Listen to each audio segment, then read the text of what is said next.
Well, welcome back everyone. You joined me, Ollie that's behind the camera somewhere, Robbie and Casey. Give us a wave! There's Robbie and Casey down there, and we are on Ogmore Deeps fishing over high this evening. And we've got 2 rods out, well Ollie's got 3 rods out. I've got half a joey on one rod for conger and a 3 clip down on the other one for whiting. And we're going to be fishing a bit of a mix really. See if we can get any rays, some eels, whiting, and see what else we can catch. So as you can imagine, with the sun setting in the background, if you can even see that, the angle I've set my camera, it's going to get dark in a minute, so most of the session will be filmed in darkness. So I've got my light with me, so I'll do my best and hopefully bring you back with some nice fish, because there's been some nice eels coming out.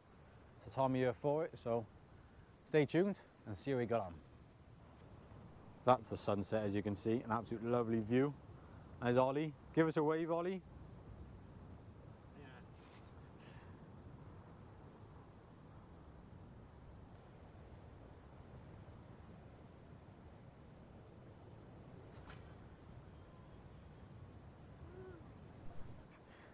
I keep trying to do this clip and Ollie keeps making funny animal noises. It's like being in Folly Farm.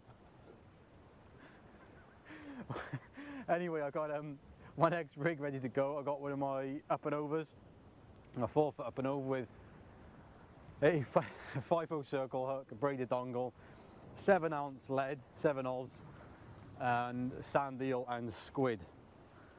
And I'm now going to cast it out, believe it or not, and then I'm going to reel in my other rod because I think I had a bite on it. I haven't got a spare rig bait ready, but I'm not in a rush this evening. Nice chilled session.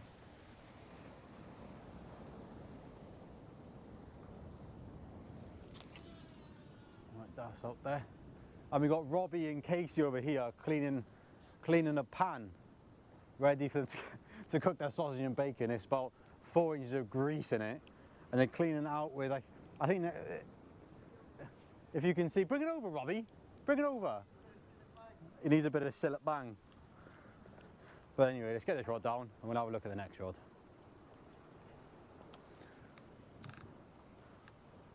I think Ben's on his way down. Not Ben Davis from my last video on witches, the normal Ben, crazy Ben, Ben Eastman. He said he's going to come down. Whether he does or not is a mystery. But that's Ben. Ben's a mystery. You really don't know his next move. But we're going to have a little... The grease is gone, he said. But I've gotten up and over on here with a bit of mackerel. And I don't even think we got anything on there. Or is it? It's a dog if it is. Don't feel particularly heavy. Let's have a look though. Oh, whatever it is just come off, I think.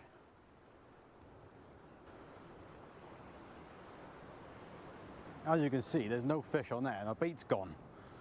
So that didn't go too well. We'll get it baited back up now. So I'll bring you back, and as I'm baiting up, I'll talk about the bait I got with me for this evening. Right, so for this evening session, the selection of bait I have is the usual really. Got some mackerel, sand eel, squid. I've got a bit of ragworm there, and also I've got a cuttlefish which I want to put out over high water for a conger eel. So for this cast, I'm going to go out with straight squid, or should I go with some squid and mackerel? Now, let's go with some straight squid. I got that sand eel and squid bait I just put out there. I think might have a bite on already. There's quite a few dogfish around at the minute, so you kind of got to fight through them a little bit.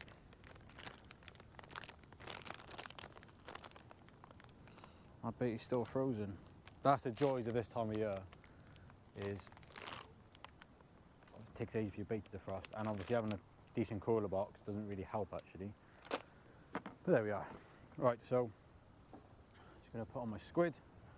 So I'm just going to cut the head off and then line my line my dongle up. Now annoyingly I forgot my knife. It's up in my car in the back there, or the work, I can't remember, I don't even know, somewhere, and it's not, all I know is my knife's not with me and I don't like not having a knife. So I got to make do with no knife, just a pair of scissors. So we'll get a bit of elastic around that bit of squid. Our main plan for this evening was me, Ollie and Ben were going to go to Lantwick Cliffs for a bit of mixed fishing, because this time of year up there could be quite good for the just mixed fishing for pouting, whiting, dogs, eels, rockling, maybe a chance of a ray, bass. We were sort of planning on that, and then Robbie phoned me and said that him and Casey were coming down here to fish up the high, so I thought, why not? Let's have a bit of a chill social session, I suppose, so that's what we're doing. So that is my bait pretty much done. So I'm going to get this up there now, and then I got a third rod that I'm going to stick out with some small worm baits to try and catch some fresh whiting or pouting to use for bait. So that's that done. One other little tip actually before I cast that out: when you're baiting up a dongle, give plenty of elastic or obviously around the bait, and then go up and down over the bait, and then you'll find sometimes the hook will fold and go back into the bait. So put a load of elastic on the base of the hook and hold it nice and firm, and stops that hook from spinning around. So bear with. What am I doing? Tangled my rig, look.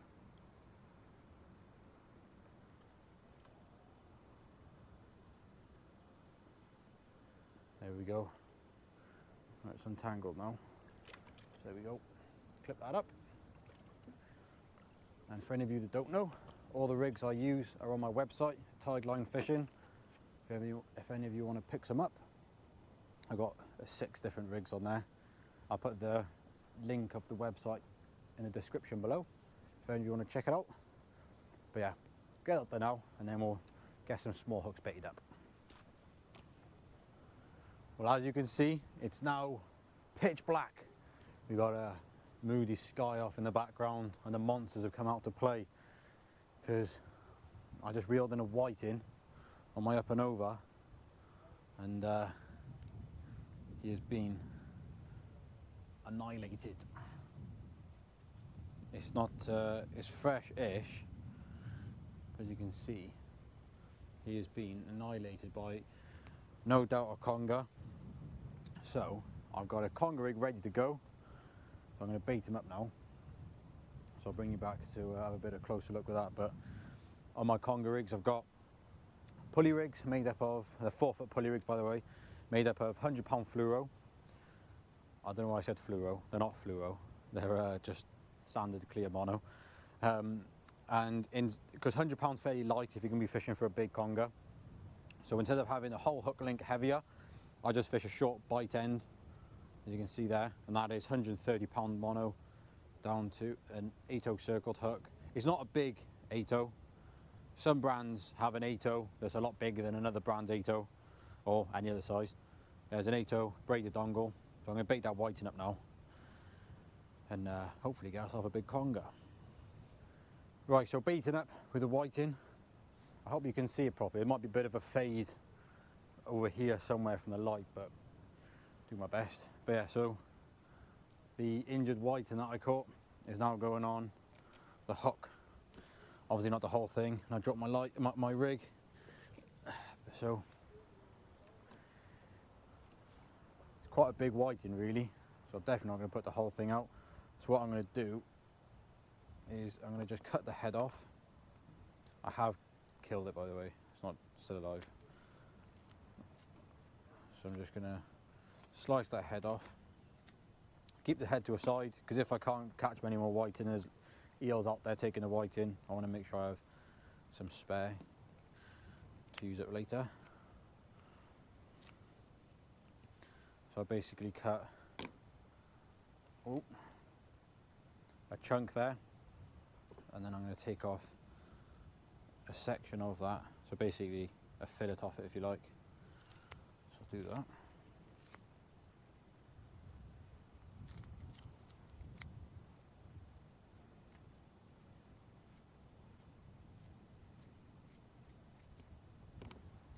So there we go, nice piece of the fillet of the whiting.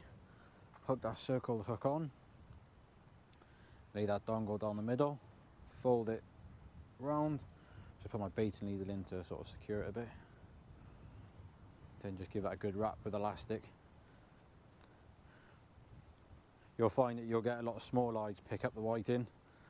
They absolutely love the stuff, so don't go like crazy big with your bait, although this bait is a fair size. But surprising how big a small-eyed, or how small a small-eyed will actually take that bait. And that's sort of the guts there, the fillet there. So I'm just going to get some of the guts out of it. Strap that to the side. When you'll find, when you catch a whiting with all teeth marks in them and stuff, and you stick one out for bait, you won't get a touch thinking, why is that? Because there's obviously eels out there. And that's because they're just picking up on the scent, like the vibrations of all the live whiting. So that, my ratchet went then. Well, I got a bite over there, so I couldn't get the finish. But yeah, what I was going to say was you'll find sometimes the fish won't pick up a chunk of whiting, even though they're out there attacking the live whiting. And that is where another method comes in very useful, and that is the bait slider. So if you watch one of my other videos, you would have seen me use like a how to set them up and use them. So I'll stick that up there. If we have some bites on that and some eels, then we'll stick to it. But if we're not picking up much, I'll go ahead and put a live whiting on as a slider. But yeah, we'll cast out there now and hopefully get into some nice conger eels. Well, Casey's onto a fish. What do you reckon he is? Eel. What was he on? I have no idea, to be honest. Sand eel, squid, I think. It's coming in close now. We've got to watch these swells though. I wouldn't bother, Robbie. Don't go too close. Not that big.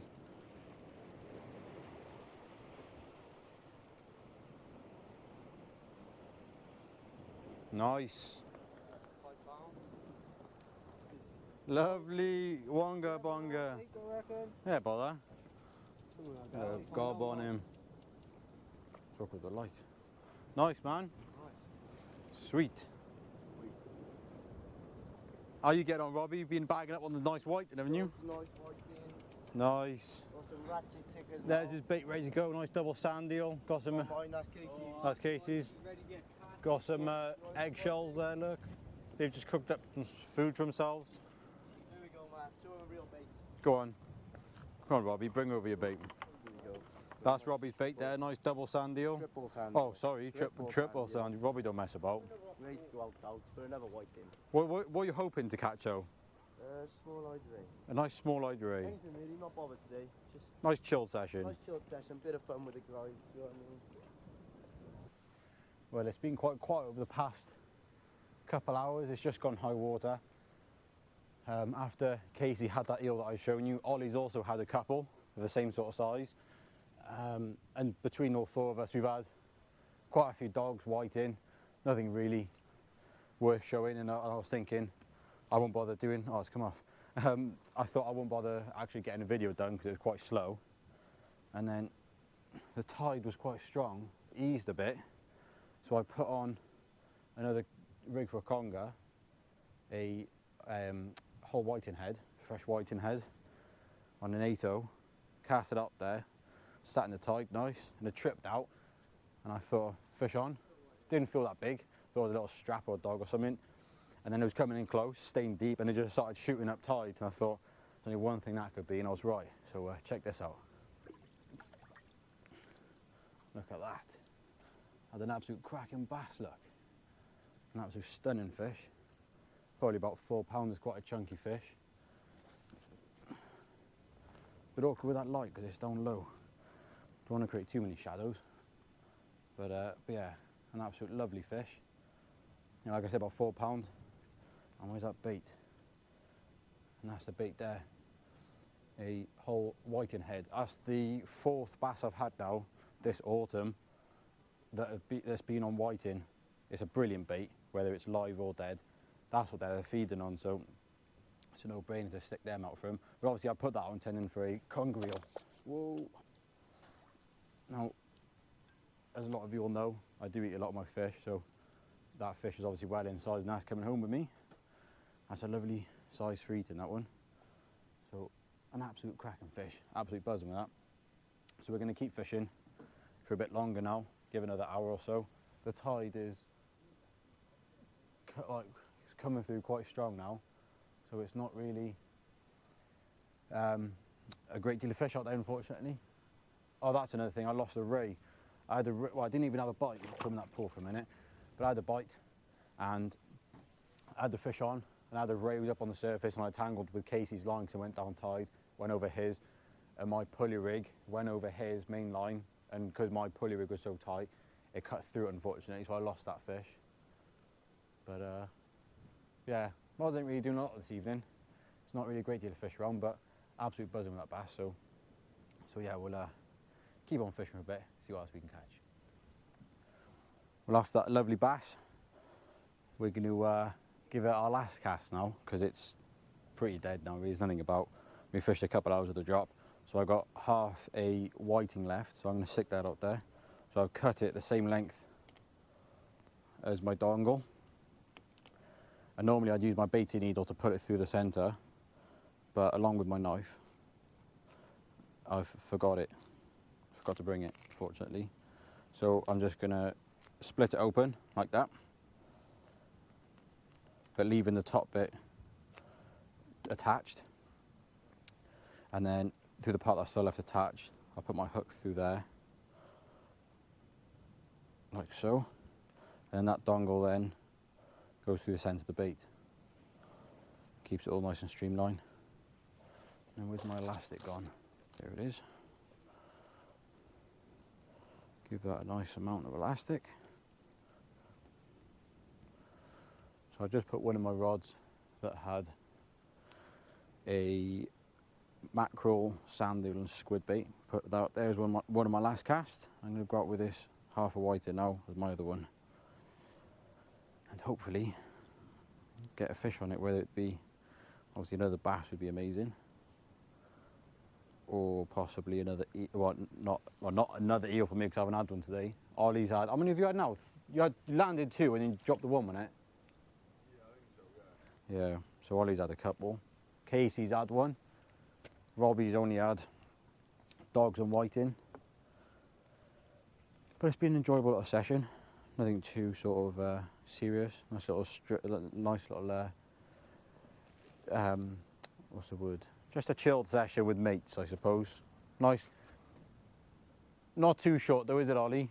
No, it's a nice short, it's like balance, isn't it? Yeah, it's all about work-life balance. So that's what tonight's all about. It's been a bit of a stressful past few months for me and work. So, you know, got to get out on the beaches. Doesn't always matter if you catch anything.